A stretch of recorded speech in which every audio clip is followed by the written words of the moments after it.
देखो भाई साहब, गायत्री ने टाइम गलत मीटिंग का बताकर ईशा की वैसे ही जान ले ली है।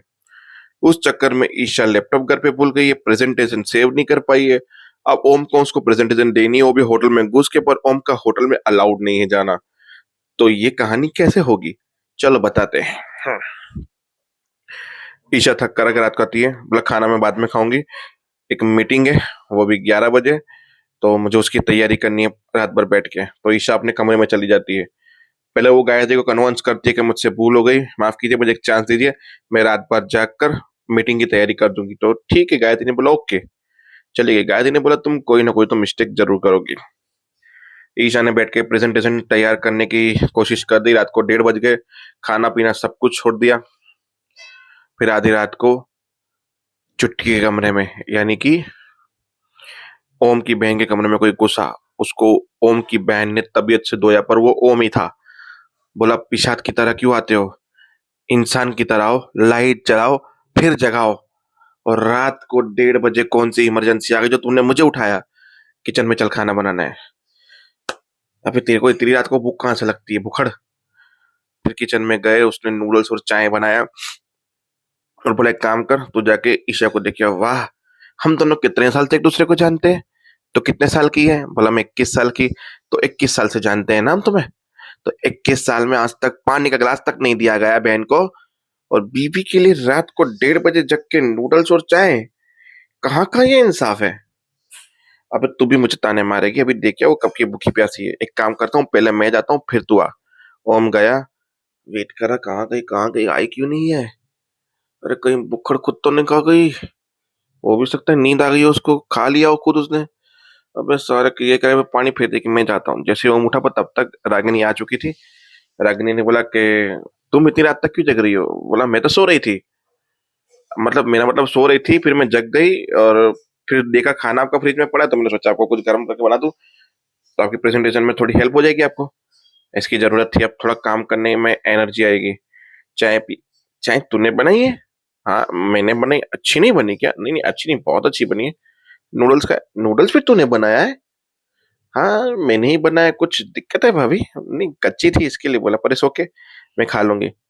फिर रागिनी जाने लगी। ओम ने बोला नहीं बैठो, खिलाकर फिर जाओ। बोला कहाँ भाभी, आप फिर भूल जाओगे, बर्तन नीचे रखने जाओगे, आप खा लो, मैं लेते हुए जाती हूँ बर्तन सारे।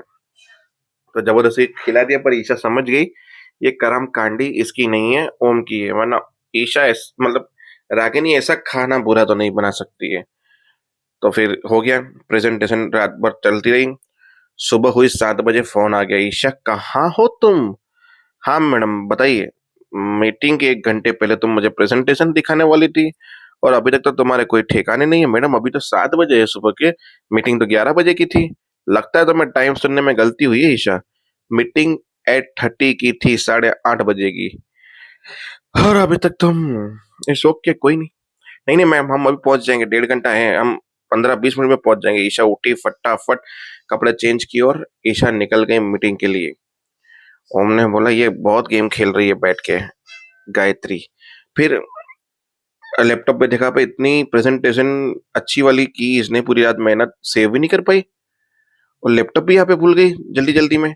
तो ओम निकला, बोला मैं तो जा नहीं सकता, क्या करूं। फिर दोस्तों को फोन करता है, दोस्त आइडिया देते हैं, और ओम सरदार जी का गेटअप लेके जाता है और पहुंचता है होटल में। अरे कैसे हो जगदोग जयो। फिर बोला प्रेजेंटेशन मीटिंग कहाँ पे है। बोला यहाँ से देखिए ऊपर रूम है प्रेजेंटेशन मीटिंग का, वहां पे जाए। ब्रो ईशा को कब से इशारा करे, ईशा सारे आ गए, गेस्ट उसका वेलकम कर दिया। ईशा ने, गायत्री ने गेस्ट को ऊपर लेके गए और बोला कि प्रेजेंटेशन रेडी करो। और ईशा प्रेजेंटेशन रेडी करे तो देखा पेन ड्राइव सेव नहीं है, फाइल खुल नहीं रही है।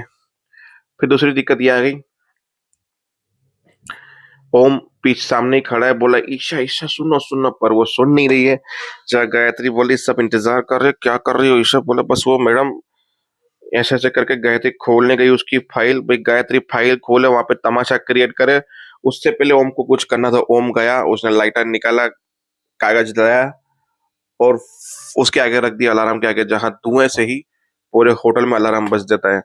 जहां जैसे अलार्म बजा, वो फाइल खोले और गायत्री तमाशा करे, तब अलार्म बजा, सब घबरा गए। बोला ये तो नॉर्मल अलार्म होगा किसी धुएं की वजह से, अब रिलैक्स। बोला नहीं, ये धुएं का अलार्म नहीं है एमडी जी, ये आग का अलार्म है, फायर का। आई थिंक हमें यहाँ से निकलना चाहिए।